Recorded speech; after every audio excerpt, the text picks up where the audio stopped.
Hey friend, Roger Christofferson again here with another first listen review. Now this is one that I have been looking forward to for several weeks now. I saw this was announced, I don't know, maybe back in September possibly, I don't know. Somewhere back there, but I've been keeping my eye out for this one, and we finally got it here. It is Vagabonds of the Western World. It is the 50th anniversary of that album by Thin Lizzy. And Thin Lizzy is just one of those bands I can never seem to get enough of. I love this band. I was actually a little bit late to the game with them. It was somewhere after the Whitesnake album and John Sykes came aboard, and I was still pretty young back then, and I didn't know a whole lot of all these bands and whatever. And John Sykes came on board, and kind of went down the rabbit hole where he came from and started digging into his history, and that's kind of how I came to find Thin Lizzy, although he's not on this album. But that's kind of how I came to find them. Now there's Thin Lizzy has different, for me they have different eras where they have different styles, and they kind of change throughout their history. And this is for me, this is their second wave or second style that they went through. The first couple albums there a little bit quite a bit different. I like them. I think they're good. They're but very unique to themselves, and I think they're about ready to be dropped from their record label when they made this album. It was the last one they made with Eric Bell, so after that he kind of went on to recruit Scott Gorham and Brian Robertson. That's where the whole dual guitar thing started. I know they get a lot of credit for starting that thing. Whether they're the actual first band to ever do that or not has always been up for debate. But anyway, so that's kind of the really brief history of this album. But it's still, when it starts out, and it's only got 8 songs on it. The original release has it, and a lot of people thought Whiskey in a Jar was on this album. It actually was released as a single right around this time, but it wasn't actually on the album. Black Boys on the Corner was another single right around then, and they actually had a lot of singles. This is one of those times. It's kind of weird how things revolve. This is back in 50s, 60s, and early 70s, bands would just do lots of singles that weren't on albums, and then everything became about albums. And then for years and years, it was just albums. And then nowadays, it's singles are kind of the thing to do again, all over again. So, things go in cycles. But anyway, so basically what you get with this release is the original disc, obviously. And then there's a bunch of singles that are tagged on to the end of that first CD. And then you get all these different sessions, John Peel sessions and the Bob Harris sessions. And then there's some stuff from a Radio 1 concert. And there was a release, actually, and I just popped into my head. There was a release here, I can't remember what year it was, where they actually did this one already. And there was a whole concert attached to it as a bonus disc. And I should have looked that up before I did this, but I did not. So this is one of those occasions and opportunities for somebody out there to comment down below and tell me what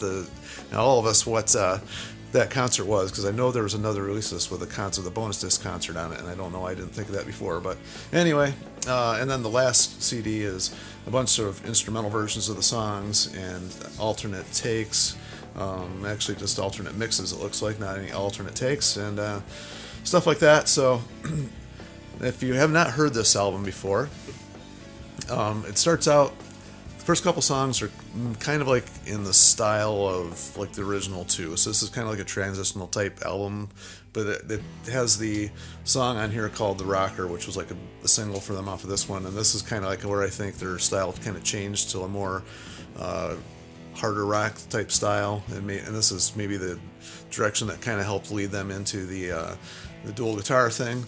And Vagabond of the Western World is actually another cool song on there. But one of my favorites in this era was Little Girl in Bloom. It's kind of a mid-tempo mellower song, but I actually always really like that song. Just the harmonies in that one, and I don't know, something about Phil Lynott and his lyrics and the way he sings is just so warm and engaging, and it just brings you in. And even his style of bass playing is not over the top or anything by any means, but it's exactly what the songs need. He's obviously this main songwriter, and I don't know. He just like it's just something about him just reaches out and grabs you, and this is like that's just one of those songs that just I just think does that, and just the whole sound of this like style album. I like the way these albums sound. These 70s album, the way the drums sound. It's got the stuff that when you hear it, it's like music's like a time machine. So when you hear this style of recording, even though I didn't listen to this style of music like back in the early 70s, you know, when I hear albums that are like this and recorded around this time frame, no matter what band it is, it kind of takes me back to a certain point in time, and just reminds me of stuff back in those days. I don't know. So one of these bands and one of these albums that does that for me. So just quick little side note there. But anyway, you get all the extra singles and stuff on here, which is, if you're a completist, you're going to want that stuff on here. But what I really liked was the disc 2. It's got all the different sessions in here. It's got some of the stuff from John Peel in here, where you got a different version of Whiskey in the Jar. There's also the song Suicide is included in here. You got, another version of Suicide later on down there with the Radio Irian session, whatever that is, and another Little Girl in Bloom in there. Several different, stuff they didn't use on the album, like a slow blues thing, which actually is kind of funny because there's that sound kind of reminds me of the Beatles song, I Want You So Bad. Kind of had a little bit of influence there, possibly. I don't know. But anyway, there's a lot of different sessions there. It's a lot of the same songs over and over again, with the Rockers on here a few times, and the Slow Blues and Suicide and whatever. So it's all in there in different versions, and the Radio 1 concert covers all that as well. CD3 didn't interest me quite as much, but if you're a completist, you're probably going to want it. It's got, some instrumental versions of those same songs I just mentioned there. It's got a couple other things that I'm not familiar with. The Ride in the Lizzy Mobile instrumental. And then there's an actually extended version of Whiskey in the Jar on there. Alternate mix of Black Boys on the Corner. Or I had to do a quick edit in the middle there. I forget to turn my phone off sometimes, and it's just the way it goes. But I was going to mention that there's also the acetate of Gonna Creep on You and Baby's Been Messing on here, which was really cool to listen to. That was just kind of a unique thing and a nice way to end the album. There is also the Blu-ray on here, which has a bunch of cool versions of the album itself, and it's got the first time ever Atmos mix of this, and unfortunately I don't have an Atmos setup.